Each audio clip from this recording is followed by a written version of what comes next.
Good evening, ladies and gentlemen, colleagues and friends. Welcome to the Asian Civilisations Museum. I'm Kevin Lam, curator of Chinese art at ACM, and also the curator for our current special exhibition, Pagoda Odyssey 1915 from Shanghai to San Francisco. I will be the moderator for today's ACM Conversations.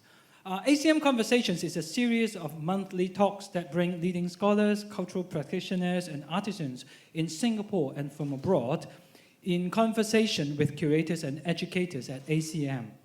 The talk series would not have been possible without the generous sponsorship of Royal Insignia, a premier luxury brand for medals, jewelry, and fine gifts for members of the world's royal families and international ministries.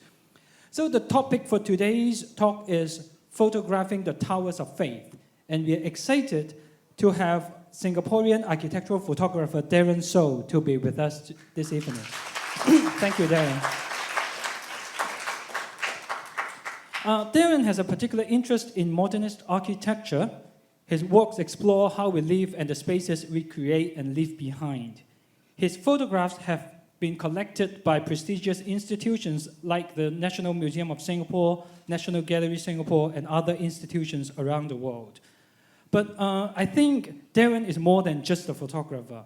I would also call him a historian and a sociologist who has been documenting Singapore's modern architectural heritage and educating the public about this overlooked aspect of the city.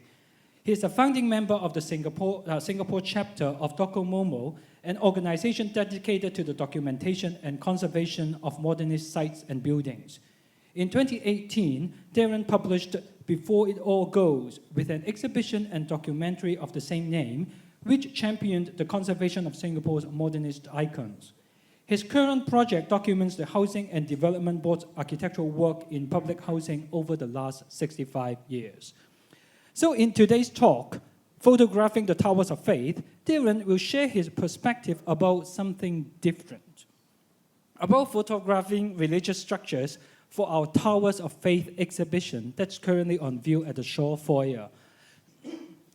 Darren works with ACM in the Towers of Faith exhibition, which we consider as an extension of the Pagoda Odyssey exhibition in the Special Exhibition Gallery. In today's talk, besides telling all the behind story of Towers of Faith, Darren will also share his other works that are not on display, as well as his experiences on other religious buildings in Singapore and around the world. But here, before welcoming Darren to the stage, allow me a little detour. Here, I want to say special thanks to Kenny Tang, our director, who at first place suggests us to work with Darren. He brought Darren to our attention. Thank you, Kenny. Thank you very much.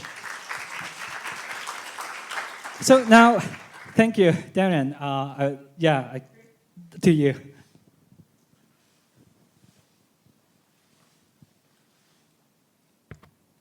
Thank you, Kevin, for your kind words. And thank you, Kenny. Thank you for coming today on your second last day of work here. And it's really nice to see many unfamiliar faces. No, I'm genuinely saying this because I give a lot of talks and frequently the same people show up, and then I get a bit worried that, I was repeat the same things, right? And then they were like, okay, when is he going to talk about something different? So it's good to have a more diverse audience, even though my collaborators are here, over there, from Everyday Modernism. And I do see a number of familiar faces, my friends. Thank you all for coming today. Today I am going to talk about photos, of course, but not the usual pictures that I usually talk about, because I remember when Kevin approached me to do this late last year, was it? Or early this year? Yeah, late last year. And then I took a very long time to reply him because I'm always trying to do 10,000 things at one time. So yeah, if you ever message me and I don't reply you, please be patient. Anyway, so I was like, this is not something that I usually do, and I was wondering whether it's something that I would be able to deliver. And I'm glad that I followed through with it, and we have this show because it allowed me to photograph buildings that are really important, but buildings that I usually don't photograph. So here's the thing. I try not to photograph monuments in Singapore because there's no hurry to photograph monuments. They'll be here forever, long after you and I are gone. I try and photograph buildings that are in limbo. They are either threatened or their fates are uncertain because you never know what's going to happen to them. This is Singapore. You can leave Singapore for 2 weeks, and then when you come back, there's a new shopping mall. And then something that you remember isn't there anymore. So it's quite true, really. So, but in this case, it allowed me to look at the monuments very carefully. And what resulted is the exhibition on the level 2 foyer. So if you haven't already seen it, please take a look at it and do let me know what you think. So I'm just going to do a very quick recap at the start of my talk about the 5 monuments that we photographed. So one of them is the Shuangling Monastery in Toa Payoh. And my good friend Kang Shua is not here today, Professor Yo Kang Shua. He's an architectural historian that has been working with the monastery for many years to do its ongoing restoration because the monastery is so big and there's so many things that need to be restored. It's really a lifetime's work to do its restoration. And I'm so proud of his work on it and how meticulous he is with the way that it's restored. So this is part of the monastery. It shows the drum tower as well as another roof in front of the monastery. And these have all been restored. And the roofs are very interesting because of the way that they're dramatically curved upwards, the eaves, because it's a Fuzhou style way of building temples in the past. And Kang Shua did share with me that unfortunately, if you go back to China today, it's really hard to find buildings that actually look like this anymore because so many of them have been torn down and remodeled, and it's much easier to do a flatter roof than to do something like this.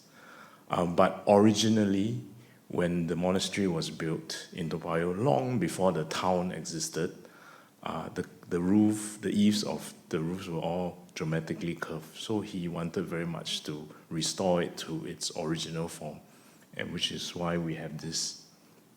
For those of you who follow my work, you will know that I like to add birds in my pictures. Add meaning I wait for the bird to appear, not Photoshop add.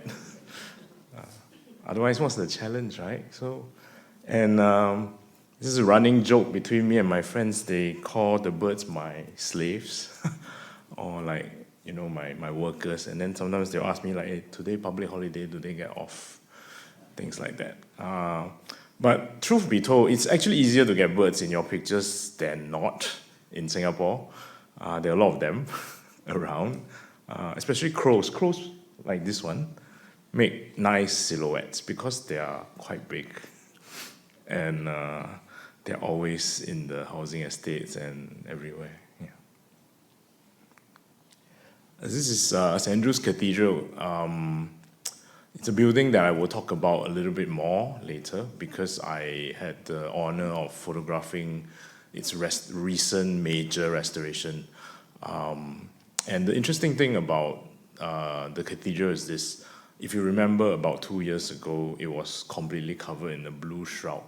And that was really because they needed to do extensive work on its tower, on the steeple.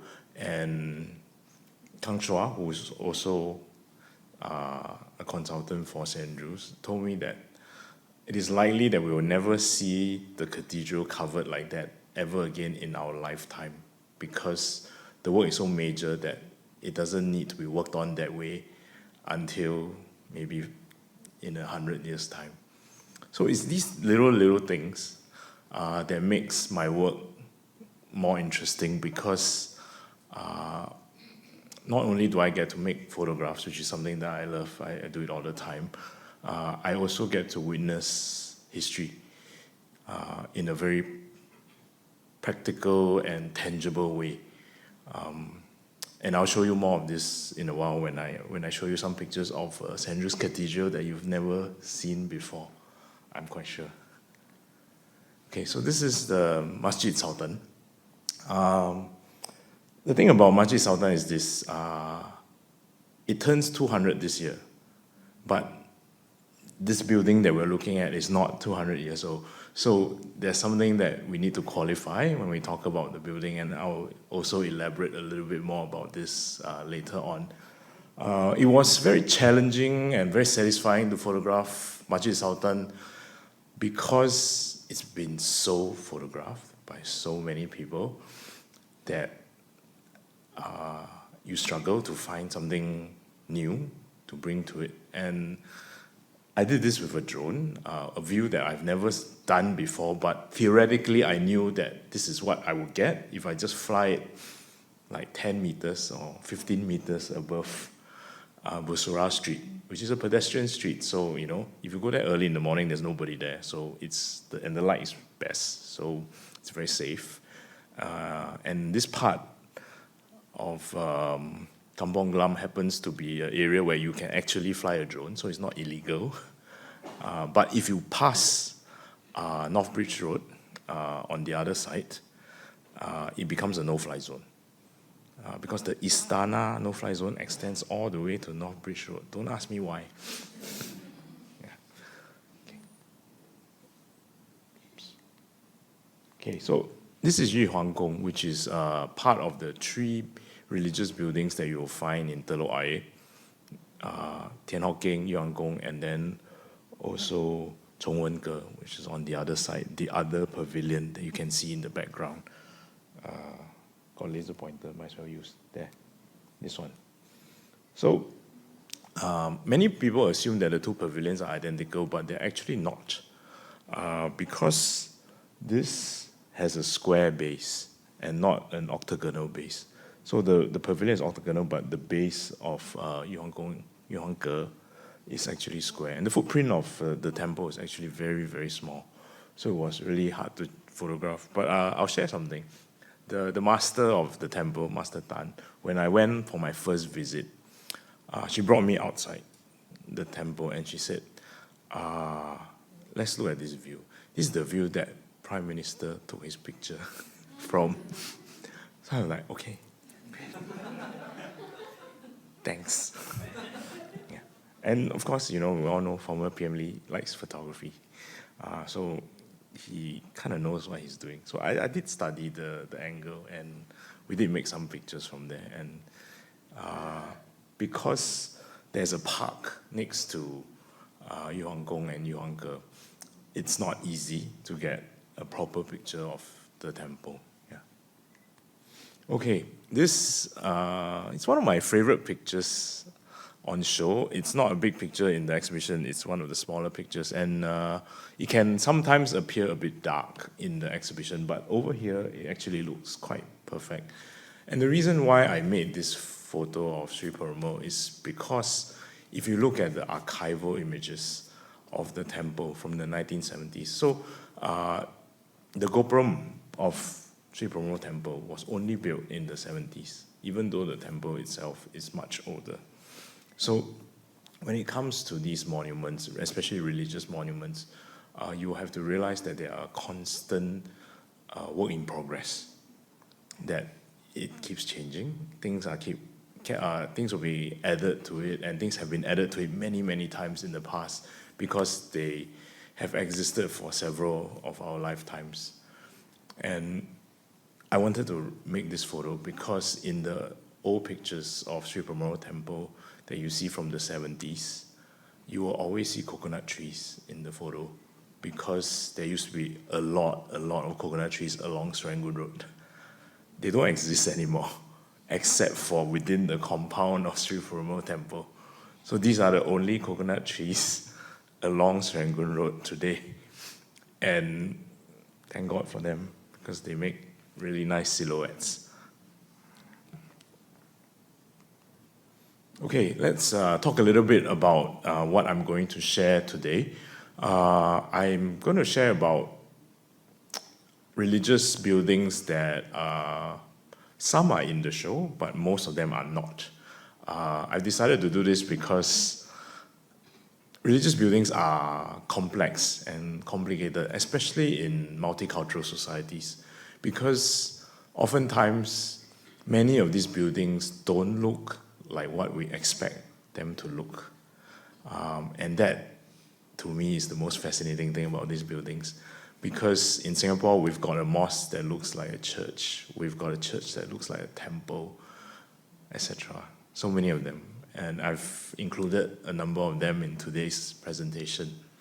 Okay, let's talk about temples first. This is Thian Hock Keng. Thian Hock Keng is probably, together with Yu Hai Qing, one of the most famous temples in Singapore. It's next to Yu Huang Gong and Chong Wen Ge. And today it is a must-stop spot for tourists.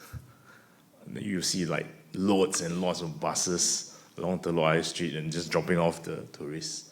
And then they'll go in, do their rounds. To the extent where the traffic jam is quite bad. And it's pretty hard to get proper pictures.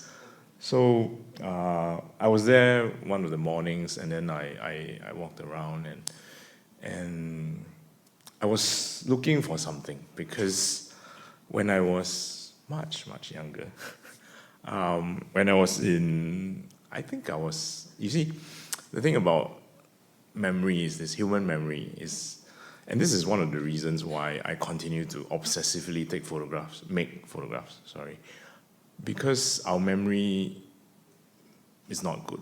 I mean, generally, human beings have lousy memories. So I have this photo. I made it in 1997 when I was just going to university. And at that point in time, I remember that I wanted to be a photojournalist because it was something that I had read about, and the works of famous, mostly European photojournalists that I was following. Following these days means very different thing from following last time. When I say following in 1997, it means going to the library and looking at their books, and then borrowing the same book over and over and over again, just so that it feels like you own it, until the library says you cannot borrow anymore. Yeah. So anyway, following today is different. So, I was a street photographer, and I also did intern at the Straits Times from 1997 onwards for a number of years. And this was one of the pictures that I made at Thian Hock Keng. And till today, I can't remember exactly what I was doing there. I only remember that I have this photo, and I've been using this photo to show the temple over the years, and I realized, okay, let's include it today, because this photo is nearly 30 years old. And the old uncle in the picture is probably passed on by now. And all these things are testament to how short our lives are in comparison to these buildings that we photograph. Maybe not in Singapore, but as a monument, it should be safe. Yeah. So I wanted to include this photo and talk a little bit about it. Okay, so this is a Jitong temple in Hougang. It was designed by Tay Keng Soon. And it's very interesting because it's a Taoist temple. It was built in 1987. But it looks nothing like your usual, ornate Chinese temple that we are so familiar with. It looks a lot more like a Japanese temple. And also it's got a pyramidal form. And it is often overlooked because many people don't think it's a temple when they drive past it. Also, it's located within a HDB estate, so it is easily missed if you're not looking for it. This is what the temple looks like. And you know, many temples have very ornate carvings of san sui and like animals, dragons and all that. And then it's got this minimalist version of it, with the sun and the sui in front, which is quite interesting as well. This is the inside of the temple. And King Sun used a space frame for the roof, which is very interesting. Not something that you associate with a Chinese temple. The roof. Okay, give me a second, I'm going to get this water out.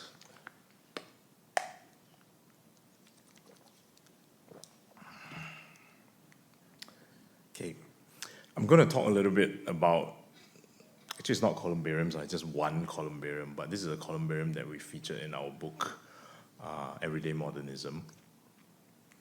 It's the Yishun Columbarium, built in 1978 by the HDB. So what is interesting about this columbarium is this. It was obviously inspired by a Chinese or Oriental roof form. It's got eaves, and then it's got the sharp roof. However, it's distinctively modernist because of the way that, you know, it's made of reinforced concrete.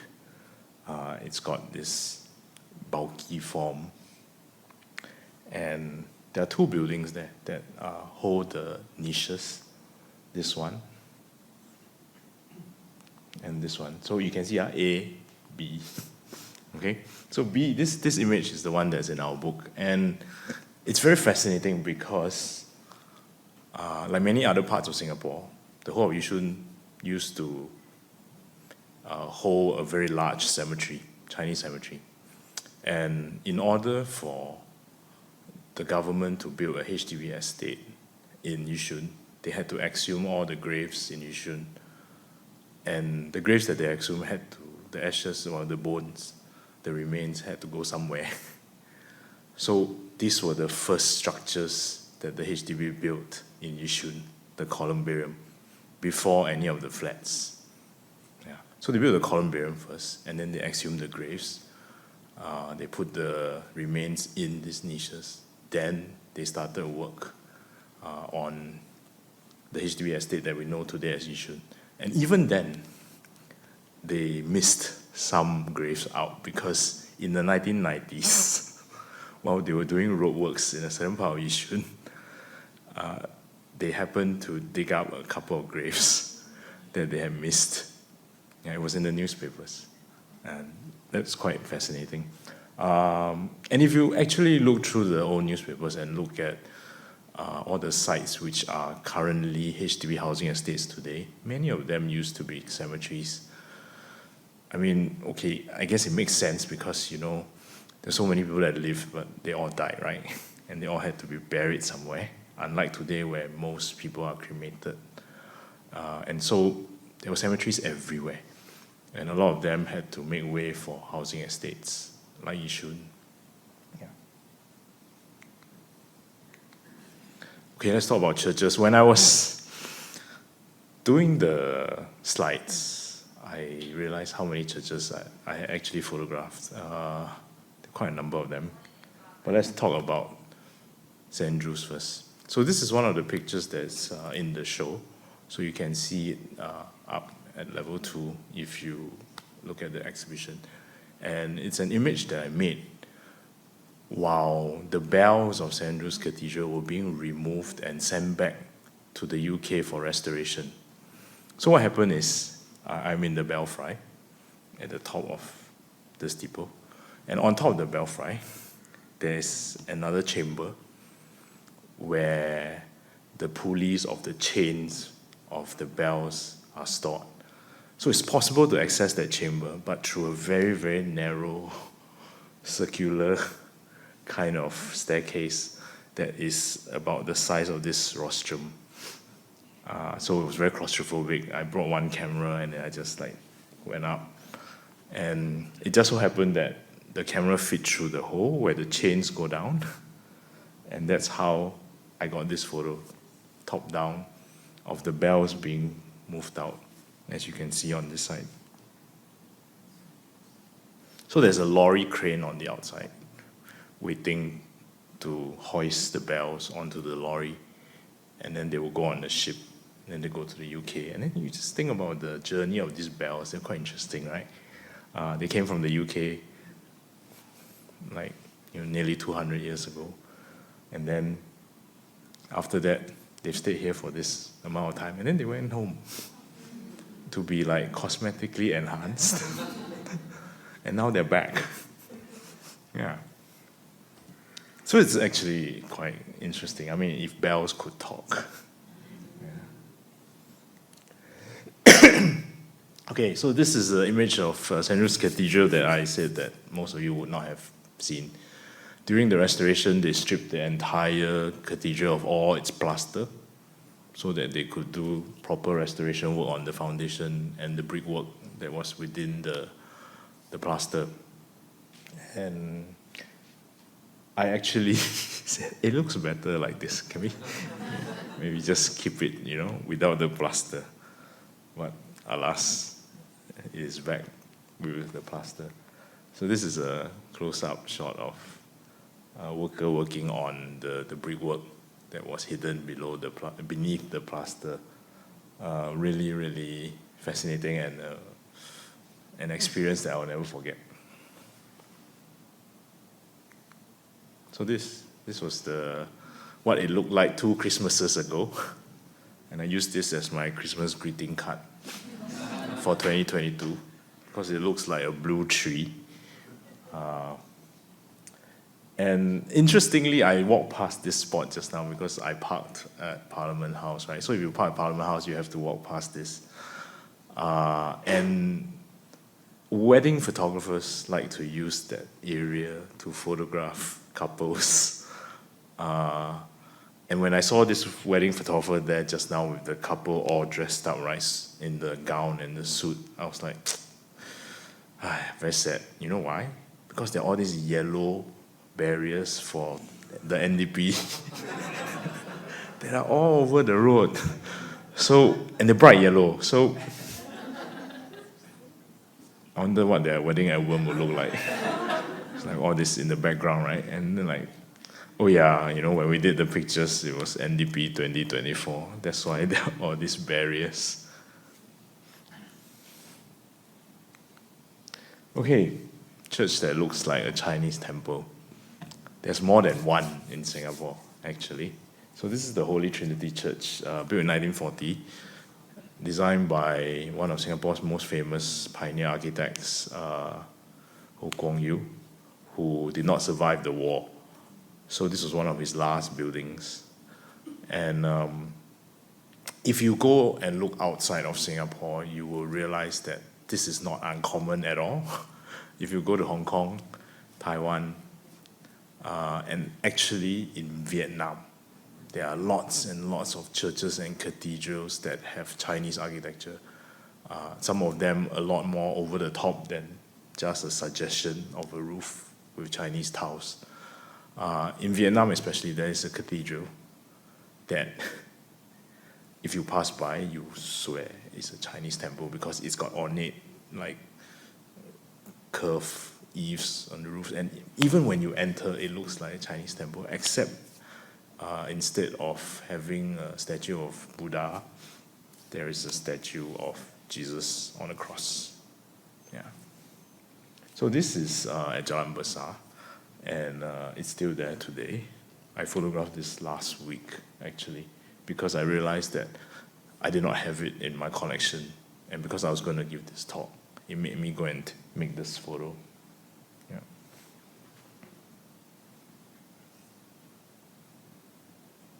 So, in Upper Bukit Timah, there is another St. Joseph's Church in Bukit Timah, which was built actually 23 years later than the Holy Trinity Church, has a very similar Chinese-style architecture, except it's a lot more ornate. It's got stonework on its facade, and the way that the crosses have been worked into the stonework is really beautiful.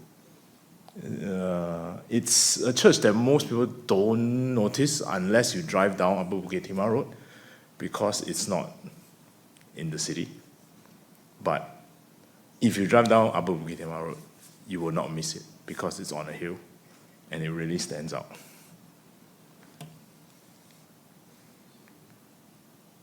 See, it's such a beautiful building.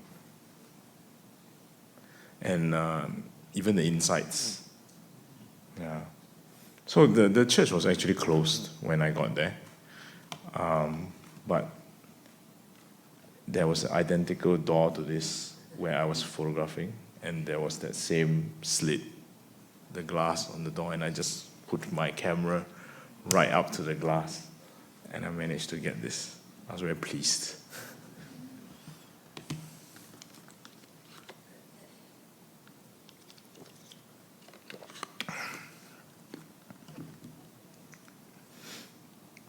Church of the Blessed Sacrament. Many of you will be familiar with this. At Tanglin Hall, the area is going to transform very much soon because of the en bloc, the sirs, and all of the Tanglin Hall residents having moved out already. This image was made before the church underwent restoration. It recently underwent a major restoration. Unfortunately, the entire church has been changed. The roof is no longer tiles. They have removed the tiles and replaced it with a composite material that's not blue, that's kind of gray blue. So these are old pictures.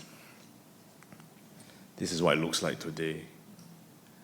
I was there recently when the restoration works were near completion, and to be honest, I was quite disappointed because while it looks okay, it's not really, when you go up close and you knock at it, it just doesn't feel like the old church.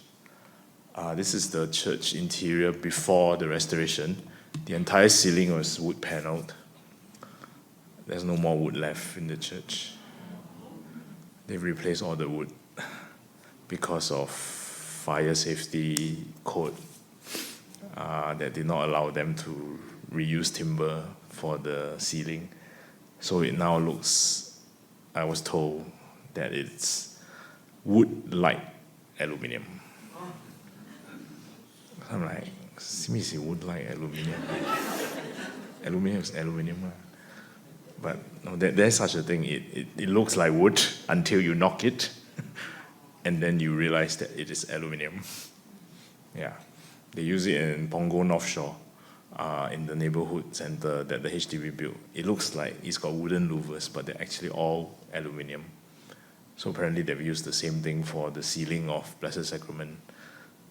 Thank goodness we have photos. I haven't done the interior after the restoration. I want to go back and do it just so that, I have the photos. But these are all pre-restoration images. Okay, another photograph this is not the one that's in the book, right? Is this the exact one? No, okay, a different one. But Fairfield Methodist Church. So I want to talk a little bit about churches that used to be cinemas, because there are a number of them in Singapore. And if you think about it, it makes a lot of sense. Because cinemas have these large halls with lots of seats. And in the old days, a lot of cinemas still had a stage. So they are actually perfect to be transformed with very minimal work into a church. So this is one of them, former Metropole Cinema, which was a cinema until the 1980s. And then it became Fairfield Methodist Church. So it was built in 1938, quite a long time ago, before the war, as a cinema. And today, it's Fairfield Methodist Church. So we fast forward about, I don't know, 30, 40 years. And then, I realized I have more pictures. So it's very modernist, the design of the church with these and the ventilation holes. They are something that we used to have everywhere that we take for granted, and now that we don't build them anymore, it's like, wow. When we see them, we get very excited. Yeah, so this is the back. This is the part most people are familiar with because it faces Maxwell Market. So you see it. Yeah. Okay, so fast forward to 1978, and then there's another cinema. There's also a church today. This is former Liberty Theatre in Marine Parade, built in 1978. In 1993, it became FCBC, and it remains as FCBC today.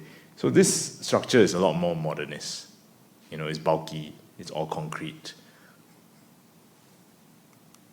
And from the side, this part is actually a bit postmodernist, which is quite funny, but interesting nevertheless.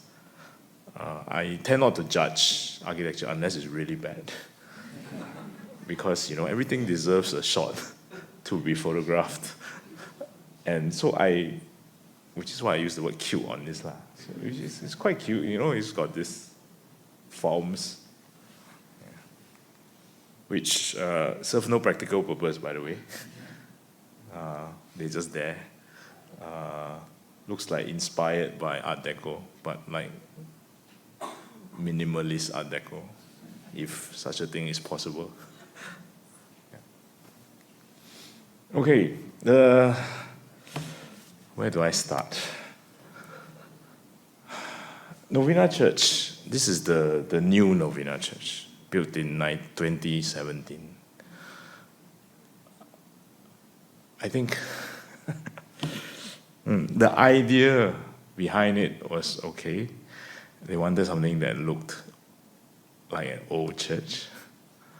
But the result is really a mishmash of like 1,000 different styles, all looking old, but not old because it's all new. This was built from scratch. It's not restored. And if you look at the outside of Novena Church, you will see that it's asymmetrical, which is really weird, if you ask me. So I went to photograph it because, to be very honest, I was there because I was testing a lens. I work with Sony, so whenever I get new lenses from Sony, I have to find somewhere to test them. So I went there and did the test. So it's got all the usual designs of a traditional cathedral, in the crucifix shape, with the altar. It's got the two wings, and then it's got these columns. But then if you look at them closely, you will realize that there's no real particular style that they follow. It's really what the architect thought would look old or classical. So this is the ceiling. If you look at this, it's interesting to say the very least. Yeah. Now this is something else altogether. This is St. Mary's Cathedral, the seat of Roman Catholicism in Tokyo. And whenever people go to Tokyo and are interested in architecture, I would recommend that they take the trek to go and see the cathedral because no picture can really do it justice. The cathedral was designed by Kenzo Tange, the same man who designed our indoor stadium, as well as many, many other buildings in Singapore, because he was a good friend of the late founding Prime Minister of Singapore, Lee Kuan Yew. This was built in 1964, the year that Tokyo hosted the Olympics. He also designed the Yoyogi National Olympic Stadium and finished it in the same year. So in that same year, in 1964, he did two amazing, magnificent projects in Tokyo. So St. Mary's Cathedral is a pain to get to. In a city where there are so many subway lines, there really isn't one that runs close to it. So the closest subway line requires you to walk quite a distance uphill to get to it, which actually makes it interesting because by the time you make the trek, it's like a pilgrimage. And then you will walk up this side here and not being able to see the church. And then when you turn this corner, you're like just awestruck by the church. It's covered in stainless steel, the building. And it's really quite something. And you know who says a cathedral, a Roman Catholic cathedral, has to look in that novena church way? And this came 50 years before. It's the entrance to the cathedral. A lot of young people look at this photo and say it looks like a PS5, but it doesn't really. Also this view, but it's not lah.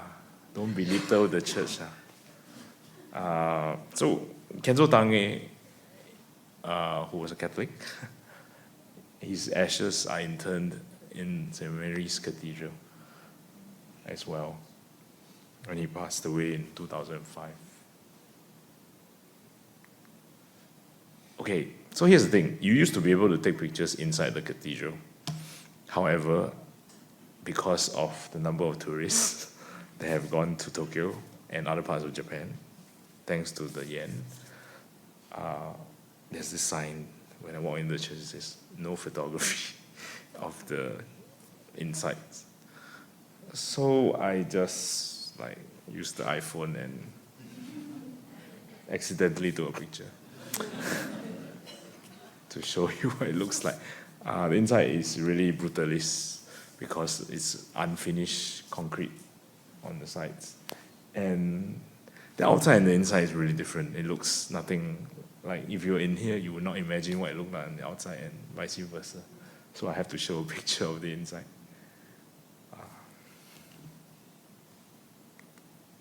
Okay, so mosques are the other interesting religious buildings because I think for many Singaporeans, our idea of a mosque with the onion dome and a minaret are ideas that were planted actually by the British because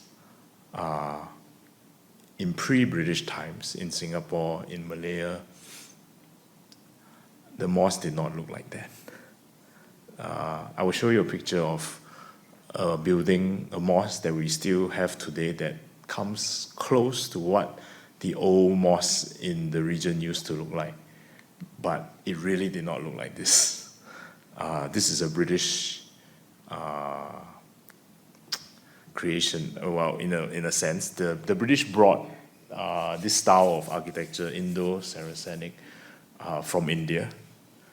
So if you're familiar with India, it was ruled by the Mughals for a long time, and they were Muslim, and they built the Taj Mahal and other great monuments in India, and they employed the use of the onion dome a lot.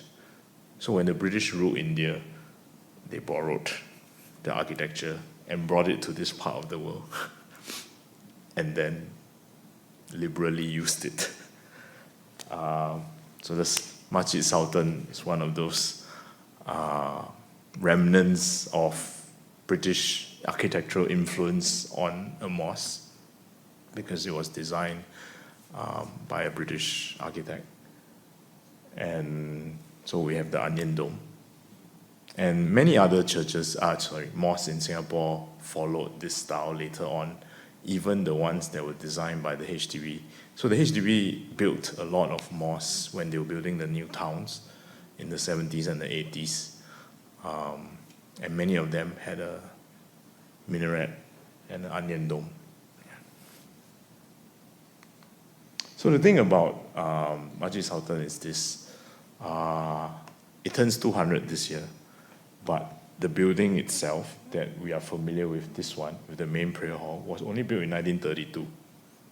So actually less than 100 years old.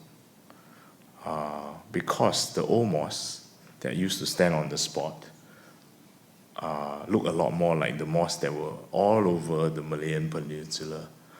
It had this pyramidal roof, which thankfully has inspired a HDB architect, and this architect built another mosque in Yunus, the Masjid Darul Aman, that looks like that. I'll show you a picture of it in a bit. The more interesting thing is this. This wing, the extension, was only built in 1993. And basically, in the 90s, what happened was we did a lot of this kind of copy architecture, where our idea of restoration and addition to an old building involved replicating the design of the old building exactly in the new building that we were building next to it. So we got this, which looks very much like this, but was actually built 60 years later. There was no need for it to look like that, really, but because in the 90s the prevalent style was to do things this way, it was built like this.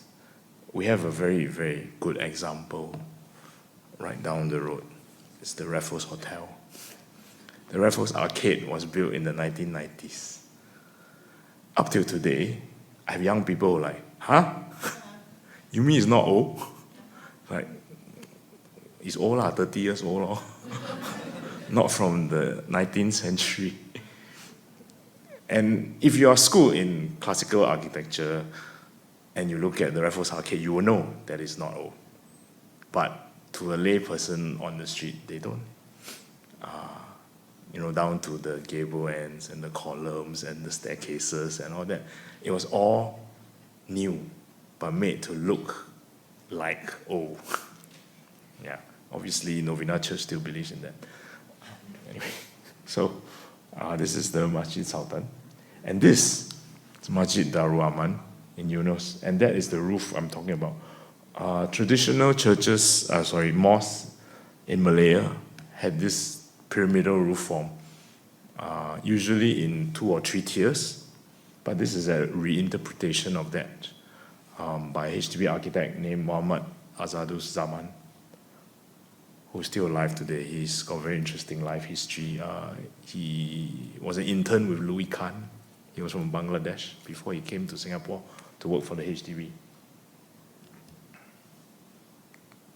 And this is its modern interpretation of a minaret with reinforced concrete, which is actually quite beautiful. Okay, so here's a mosque that looks like a church. Another national monument, the Masjid Hajjah Fatimah, built between 1845 and 1846. It's on Beach Road. It is one of the 3 historical mosques in the Kampong Glam area. And if you look at it from this angle, you will see what I mean. It looks like a church steeple because it was also designed by a European architect when it was built. And what is more fascinating is this. If you look at this structure, it's got a blend of like Muslim-inspired architecture, followed by European columns, followed by Chinese tiles in the parapet wall. So if you look closely, you can see the Chinese tiles. And these are all original. So, when you talk about multiculturalism in Singapore, it's like, 1840s, way ahead of the curve. Already there exist buildings. So, the Masjid Hajjah Fatimah is most famously known as the Leaning Tower of Singapore because it's leaning at a 6-degree angle due to the shift in the bricks that they used. like it didn't settle properly. So after it was built, it moved, it kind of like tilted, and it has remained that way since then. So it's a really, as an architecture photographer, it was a big challenge to photograph because I usually photograph everything straight, right? But for the mosque, I had to make sure that it wasn't straight so that I would not, be giving it a false representation. So I had to take the Jalan Sultan flats behind as a reference in order to keep those straight and to make sure that this is actually tilted a little bit to the right. Yeah. Okay, so this is another mosque. It's in Clementi, the Masjid Darussalam, built in 1989, and to me, the mosque looks like a fortress. It's really interesting, and I think these flats have been repainted, but there was a time they were all green, so like everything is green, and it made a nice picture. See, so this is the dome over the main prayer hall of Masjid Darussalam. And you see, even the block number is green, so, when I was photographing it, I was quite like, hey, everything's color coordinated. It's quite nice. Okay, so this is one of our newest mosques. So the thing about mosques is this, because there's no particular way the mosque has to look. For example, Hindu temples all tend to look a certain way because they've got the gopuram and then the different parts of the temple. Whereas mosques, like this one, Masjid Al-Islah in Pongo, completed in 2015 by Formworks Architect. So Formworks Architect are known for using concrete to do elaborate forms like this. And so, I went to photograph it because it was so interesting.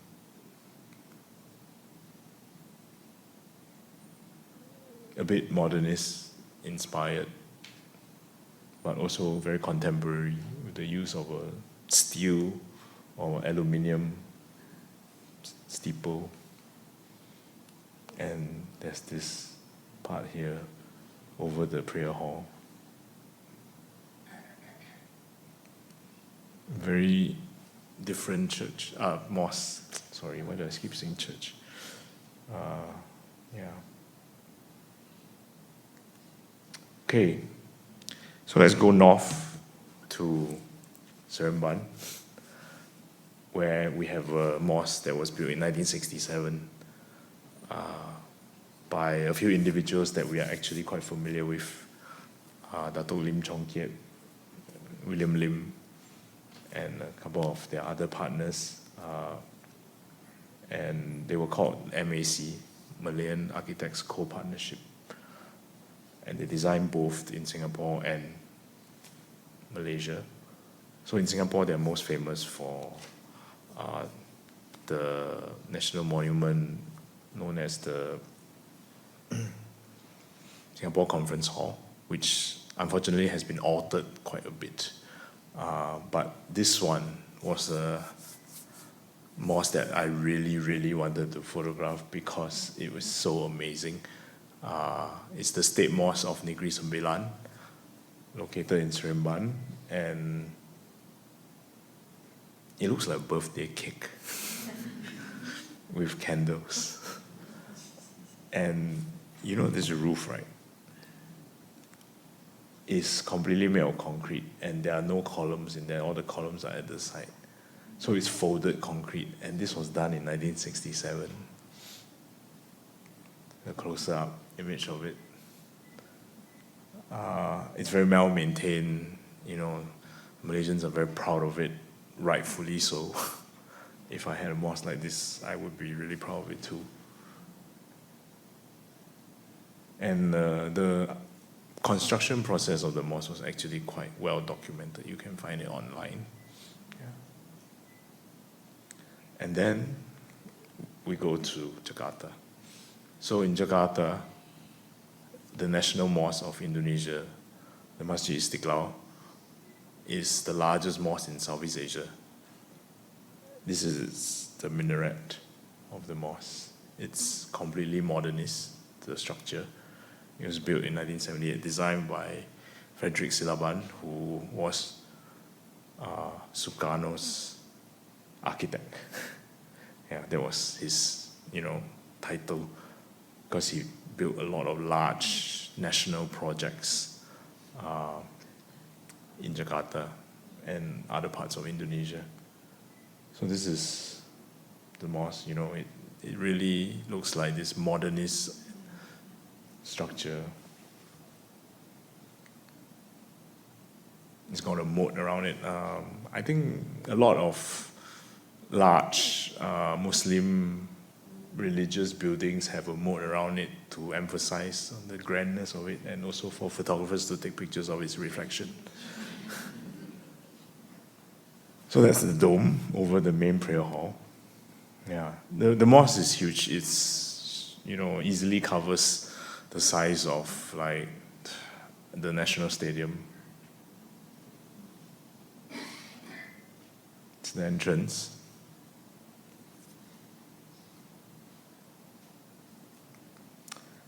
And one of the other facing. So I started my presentation with a bird, and I'll end with a bird.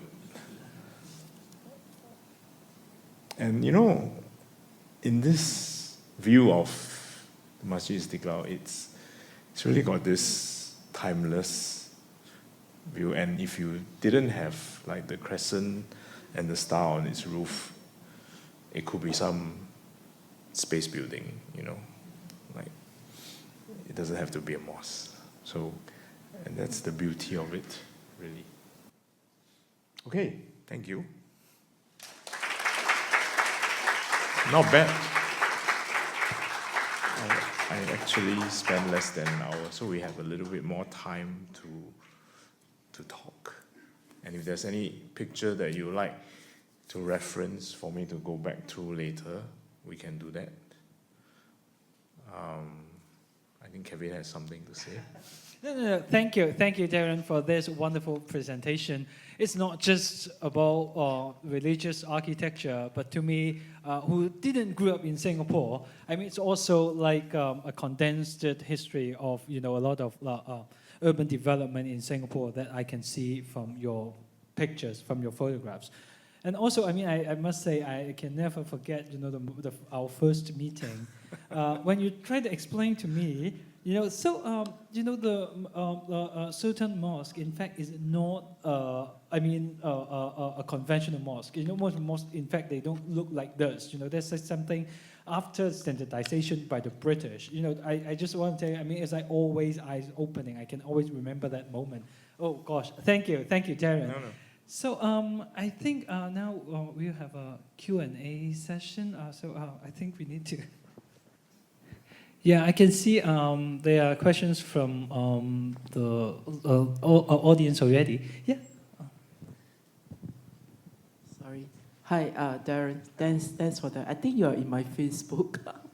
So I just want to ask about what kind of criteria, I'm not saying like very formally, but very informally, by which you made your choice of this heritage site, apart from what you said that they are being threatened. I'm just wondering about if you know of these two religious buildings. One is St. George's Church near the Ministry of Foreign Affairs, opposite Botanic Gardens. It's a church without walls. It's also a church that was used during World War II, like a hospital for the injured soldiers. So it has a lot of historical value. I have pictures of it. I just showed it. Oh, okay. And the other one, I don't know if you know about the mosque in Sembawang, right close to where I live. Huh? I live in Sembawang. You kidding? So do I. So that mosque was actually almost attacked by a terrorist. So I don't know if you're aware, but it's not very long time ago. It's just quite recent. So lousy target. There's nothing wrong. I know.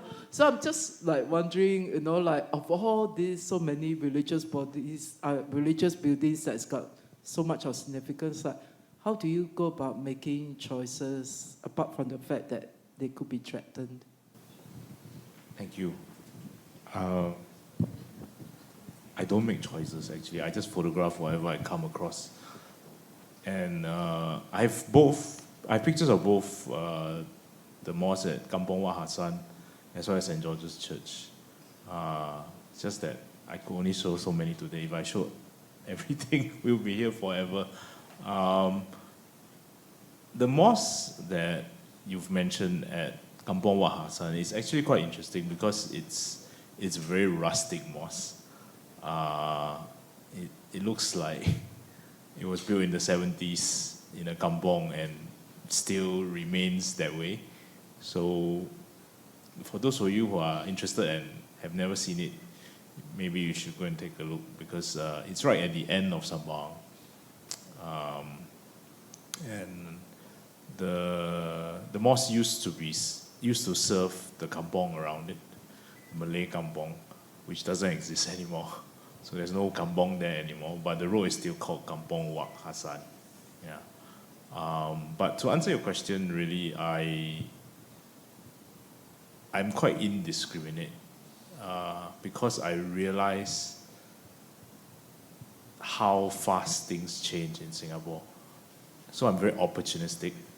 I photograph almost everything, unless it's new, in which case, unless I'm paid, I won't photograph it. New things, that is, because that's what I do for work. I photograph new buildings for work. But when it comes to older buildings, I tend not to judge. I will just photograph. So I have many, many of those buildings already in the archives. And what happens is on a day-to-day basis, if I find myself in a certain part of Singapore doing work on a new building, I will photograph the old buildings around it. Yeah. Thank you. Any other questions? In fact, as the curator of the special exhibition and the the ACM person who worked with you, I have some questions related to some of the photos that you took for Towers of Faith.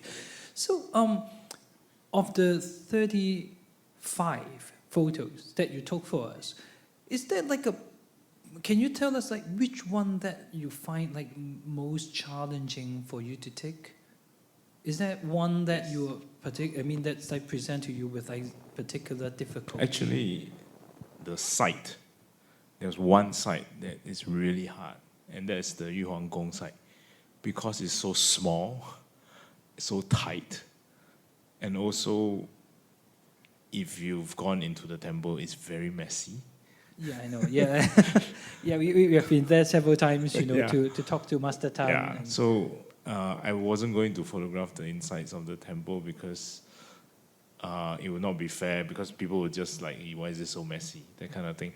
What I did do was to focus on the staircase, which was one of the things that I was glad that I found, because otherwise, how many views of the pagoda, of the pavilion can you make, right?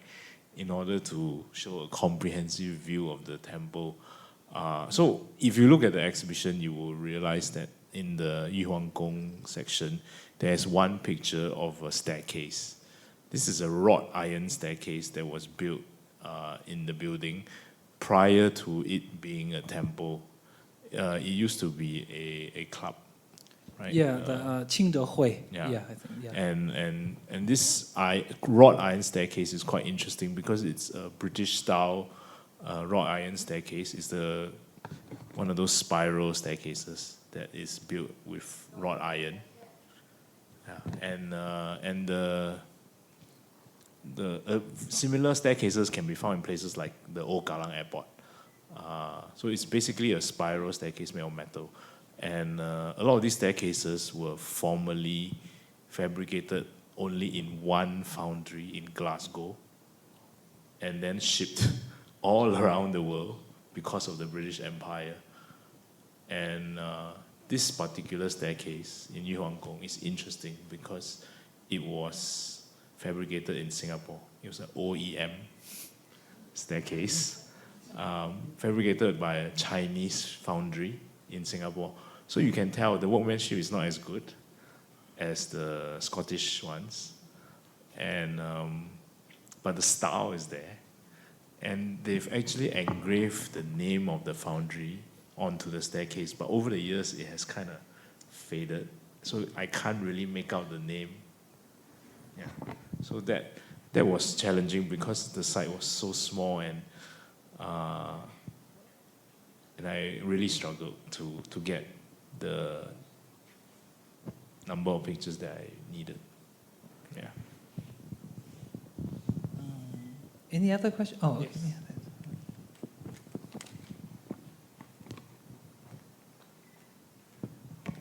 Is there any particular thoughts why there are not so many Hindu temples that are modernist in Singapore? I think,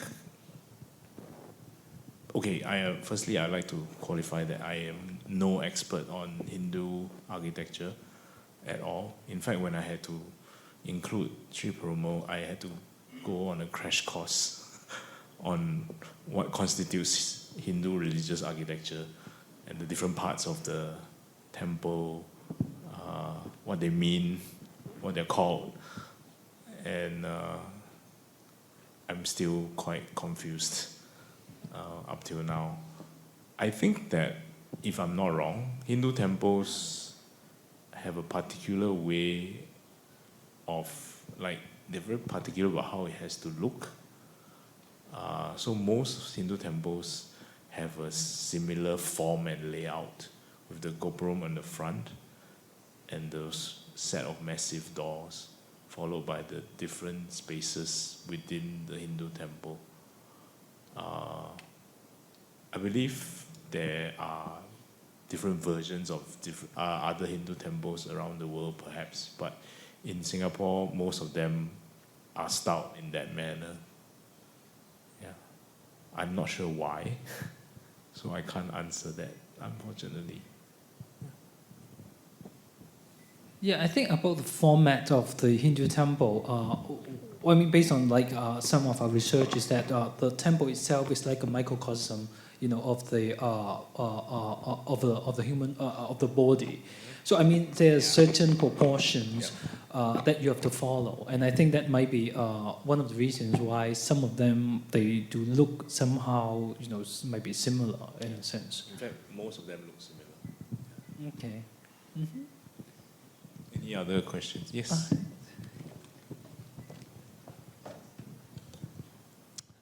Thank you for a very interesting talk, first of all.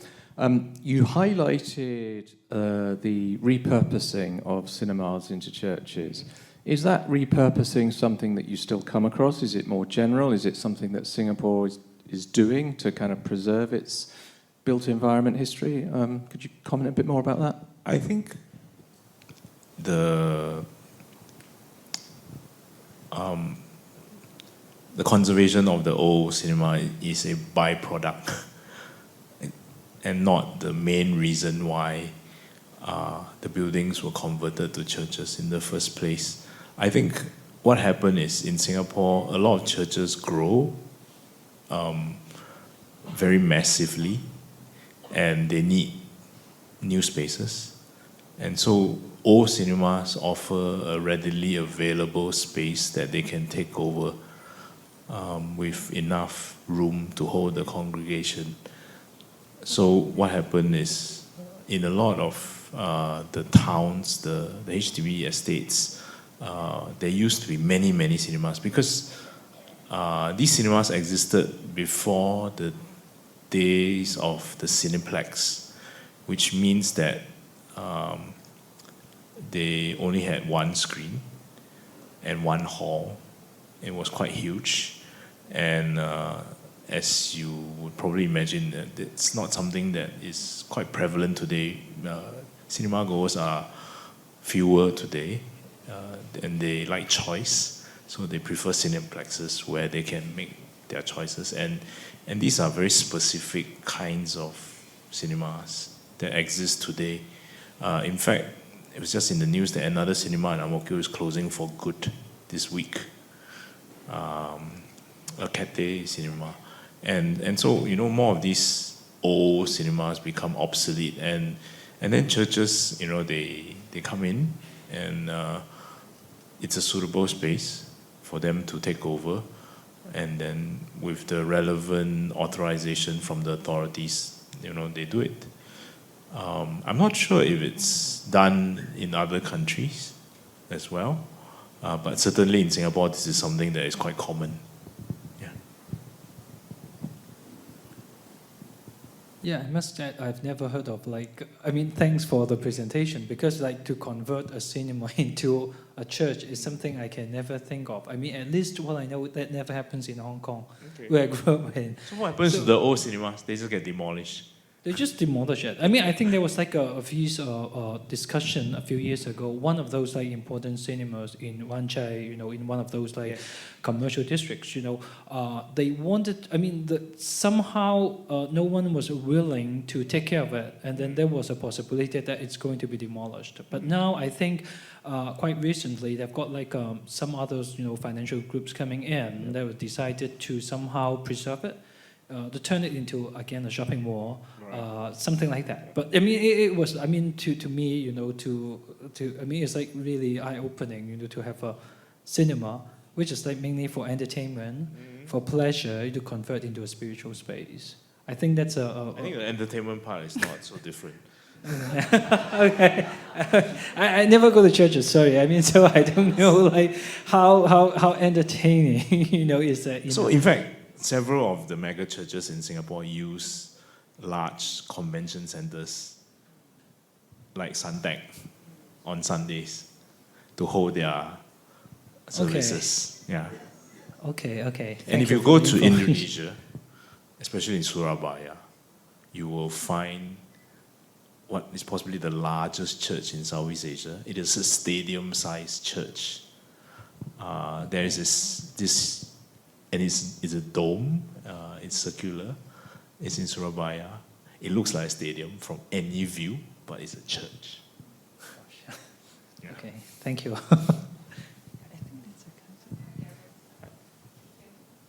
Maybe it's not turned on for the benefit of everybody else. Oh, okay, hi. Yeah, I have a question is, are you personally religious, and whether there's any religious site that has personal significance to you, whether there are any sites that no longer exist that you wish you had photographed? Architecture is a religion.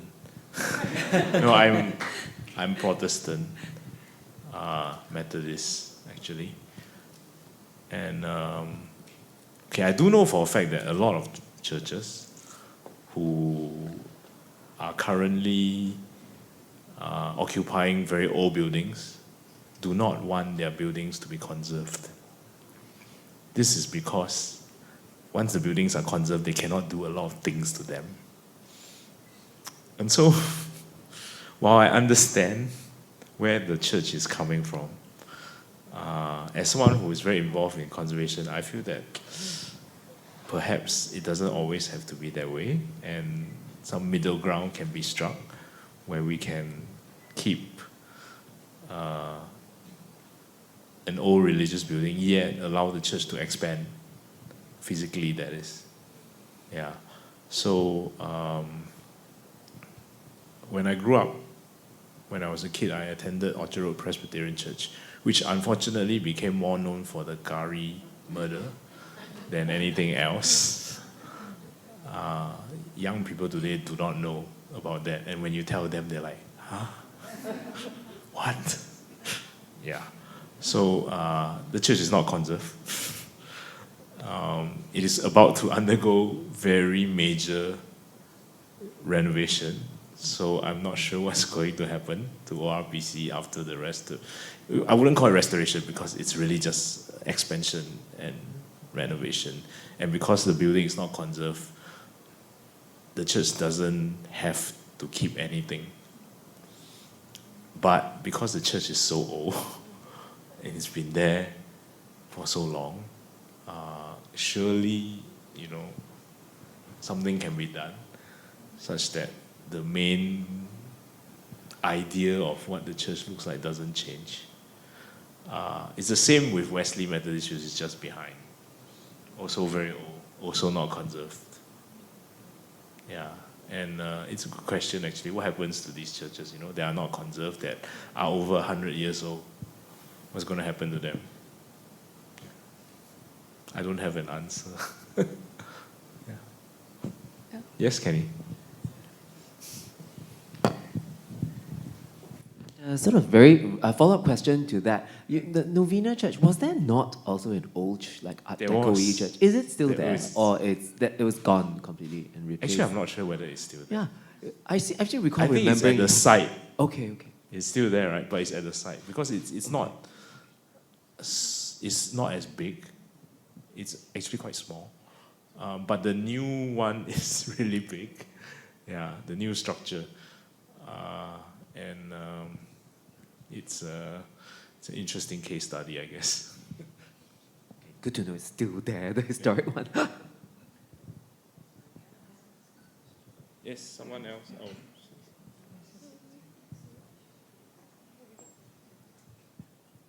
I think you made a very interesting point about churches in Singapore not really wanting their church to be conserved, because I just came back from Prague in Europe, and over there they're really into conservation. The churches are really amazing and really gorgeous. I'm just wondering, like, in the event that if the congregation and the leaders want their church building to be conserved, can they actually nominate for it to be conserved? Because I know I worship in St. Andrew Cathedral, that one definitely is being supported by government to be conserved or that. But can congregation actually nominate for their buildings to be sort of like put as heritage sites? Actually, I think the URA will be happy for people to do that, the congregation to do that. And actually,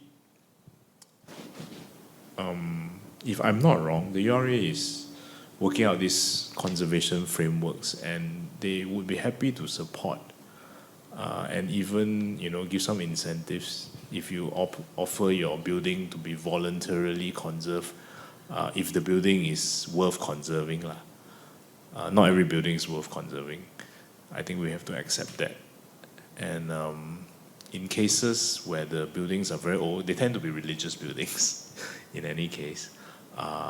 If the congregation does go and speak to the URA, I think there is a conversation that can be had.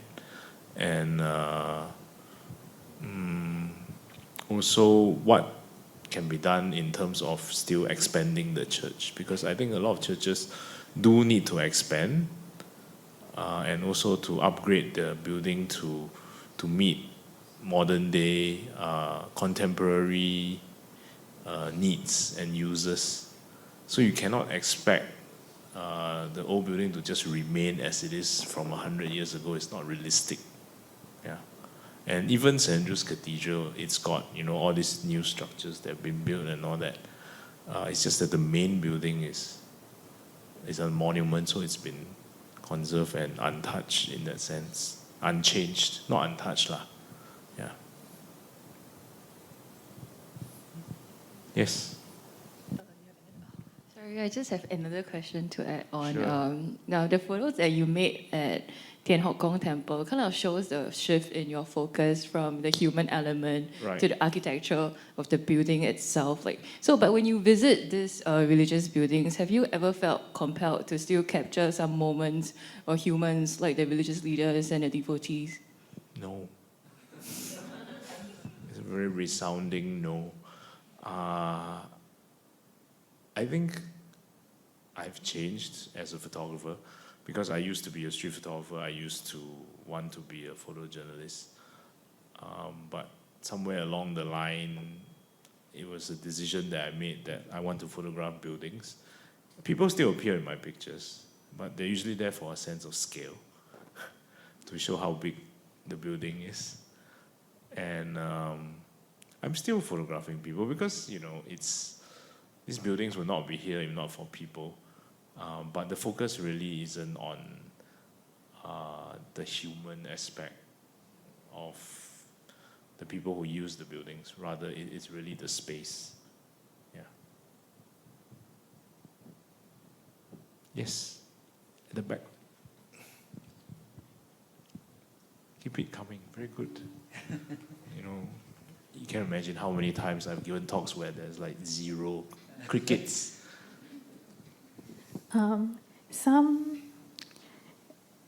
religious spaces, I feel like very paise going into it, like the mosque, because it's a very male-oriented space, right, for some area. So what's the proper etiquette to photograph the inside or the courtyard for someone who's not familiar with religious practices? I think Thank you. for mosque, you have to be appropriately dressed. That's certainly the case. You have to be wrapped up, meaning like you cannot expose your legs. So I think the Southern Mosque, I'm not sure if they provide you a sarong or something to wrap. They do, right? Okay, so you can do that. If you try and photograph in a space that they don't allow you to photograph, they will stop you, so don't worry. So that's what I do anyway. Try until you're stopped. Which makes sense, right? I mean, what's the worst thing that can happen? They just tell you cannot. If they tell you cannot, then you just stop. No need to paise. Paise never make pictures. Yeah, just do it.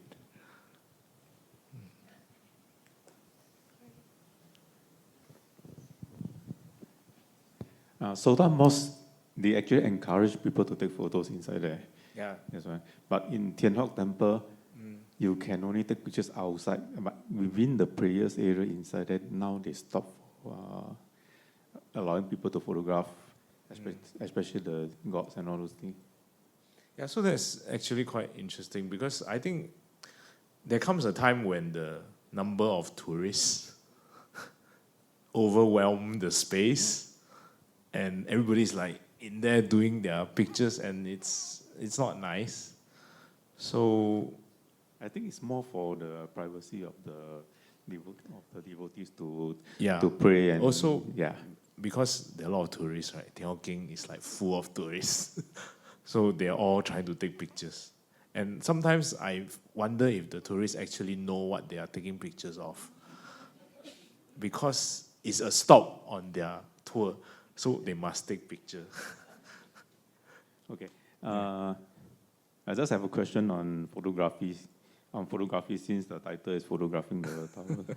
Okay. You're using Sony cameras, but I don't remember Sony have a PC lens. So how you? No, it's all adapted. I use how you make sure the buildings are straight. So the Sony cameras, because they are mirrorless. Sorry, this is a technical, but Victor is a photographer, so I will answer. The Sony cameras, because they are mirrorless, you can adapt almost any SLR type lens with the adapter. So basically, my shift lenses, so what Victor is talking about is perspective correction lenses, which are lenses that allow me to keep the building straight in my photograph and not have them look like they are falling over, because if you tilt your camera, the building will look like it's falling over. But if you look at my pictures, they're all straight. And that's because I use this thing called the perspective correction lens, which is a specialized lens made by different brands for SLR cameras, which you can adapt to the Sony camera. And what the lens does is it shifts. So basically the lens physically moves up and down so that you don't have to tilt the camera to include more of the building. Yeah, so it moves up. For me, most of the time it's up. So there's an adapter. So I use the Canon tilt shift lenses. Yeah. Second question is, in Singapore, half the years are cloudy days. So how do you photograph everything with a natural blue sky? Okay, so I tell you, if you can photograph architecture in Singapore, you can photograph architecture anywhere in the world. Because anywhere else is easier. Singapore is probably one of the worst places in the world to photograph architecture because the buildings are very close to each other, one thing. Because we are on the equator and the light is harsh most of the time, and because we have rain like almost every afternoon, that kind of thing. So you just have to be patient. One of the things that I always tell people is, what kind of advice can you give? It's like, my main advice is don't fight with the weather because you will never win. Like today, just stay at home. Just forget about it. Don't even try. Because unless you like gloomy pictures, there's no point. There's not even any directional light. So if the sky is gloomy, but there is sun, light, and it's directional, meaning early in the morning or late in the afternoon, it's still okay. You can still get nice light on the buildings. It's a bit dramatic, which is nice. You don't need the blue sky. But if there's no sun, it's overcast, everything is flat, just stay at home.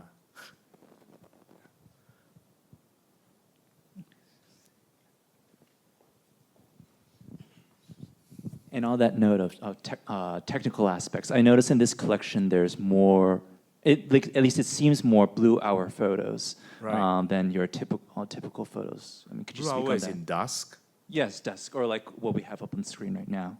Oh, yeah. Okay, so because the Masjid Sultan has these funky lights in the evening,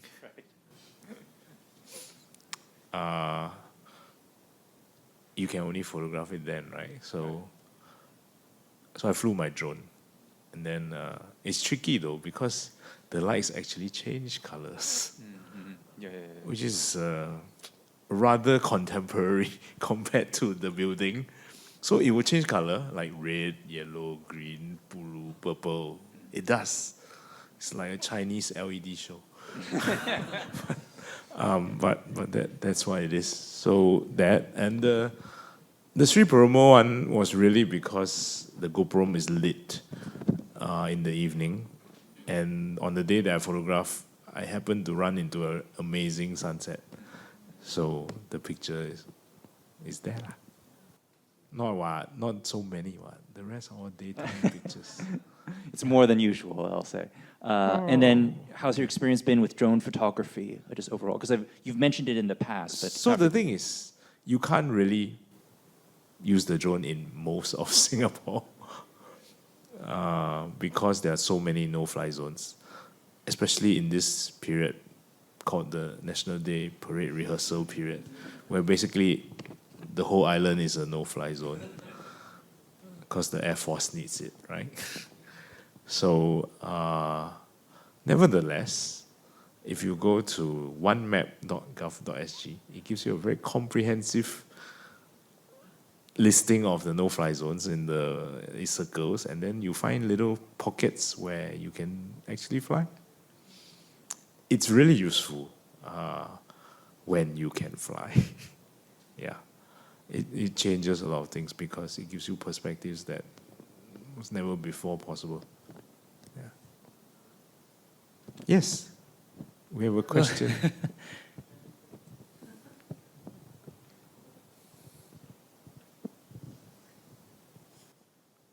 No? You want mommy to ask? All right. Little boy here wants to know which is the most beautiful church you photographed in your photography journey. They're all beautiful in different ways. I have to say the St. Mary's Cathedral is one of the most beautiful not in a traditional kind of way, but I think when it comes to religious architecture, we can all agree that if it takes your breath away, it is beautiful. And many of these buildings take your breath away in different ways. So my encounter with St. Mary's Cathedral in Tokyo is something that I will never forget, because you don't really see it until you round the corner. And then when you see it for the first time in the right light, it's like, wow. Yeah. Having said that, the Cologne Cathedral in Germany is actually quite something because of its scale and its size and its history. Yeah. I hope I answered your question. Yeah. Ask mommy to bring you to Tokyo. Yes, so we have time for one more question. Yeah. Yeah, okay. Sure, yeah. for you, just for you, okay. Thank you. I was just wondering, when you go to a place of worship to take the photographs, what guides you, in terms of, is it the artistic sense or is it as a believer? Like, is it a spiritual experience or is it about aesthetics? I think it's a mix of both. I don't think we should go as far as to say that if you are non-religious, you shouldn't take pictures of religious buildings, because that's not fair. In any case, people experience religion differently. Everyone, has a different way of talking to God. So, but I think, like I said just now, we can all agree that most religious buildings are designed to give you a sense of beauty and awe, in one way or another, or calm. It's meant for you to contemplate your relationship with God or a deity. So, when I photograph religious buildings, I remember that. I try and always remember that when I'm photographing the religious building, and to think about how the people would relate to their worship when they're in the building. And that does inform how I photograph the space. Yeah. Okay, never mind. In one of the pictures of the Masjid Sultan, it is a picture of the roof of the main prayer hall. In order to get that picture, I had to lie on the floor and photograph directly upwards. And for that, I had to seek permission explicitly from the mosque, because it's not nice to go into the main prayer hall and lie down on the floor. So I asked, may I do this? I will only take 2 minutes. And then they let me. So, it's one of those things that I am thankful for. Otherwise, I would not have been able to get that picture of the form of the roof. Yeah. The ceiling. Okay? Yeah, I think, the last question. Hi, good evening. So my name is Hussein. So me and my colleague here, we are contractors. So what caught us is, my colleague is following you on Facebook. So what caught us was your you are able to name parts of the building. So currently we are renovating a shop house at North Beach Road. Okay. So my question to you is, for me, I'm using iPhone. How do I record as we are doing renovation inside the shop and some minor works outside lah? So it's pretty historic, the building. So my question is, how do I record and photograph using just an iPhone? Okay, what? Okay, what? But iPhone with is a very no capable camera. photography skills. So yeah. No, I think you first need to decide what you want to do in terms of what are you trying to say with the photos. So do you want to do a before and after? Like before your renovation works, this is what it looked like. After, this is what it looks like. That kind of thing.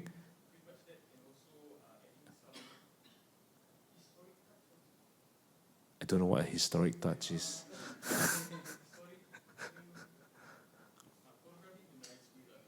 Oh, okay lah. Then, if you use a phone, you cannot keep the building straight because, the phone doesn't have the perspective correction.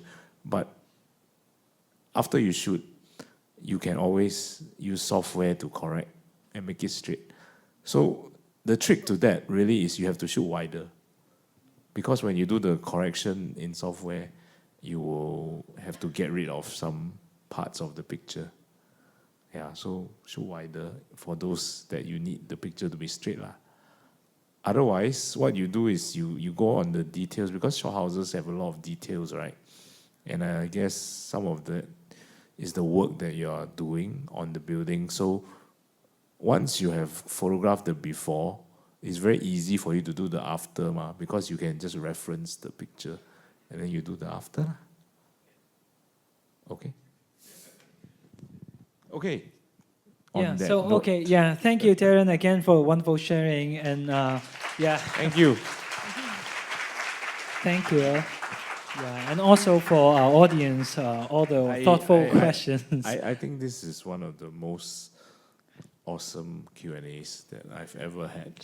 Yeah, okay. So thank you. Yeah. I hope to see you again on Thursday, 25th of July for the next ACM Conversations, Fukusa and the Culture of Spectacle in Pre-Modern Japan, which we have another wonderful speaker, Dr. Christine Guth.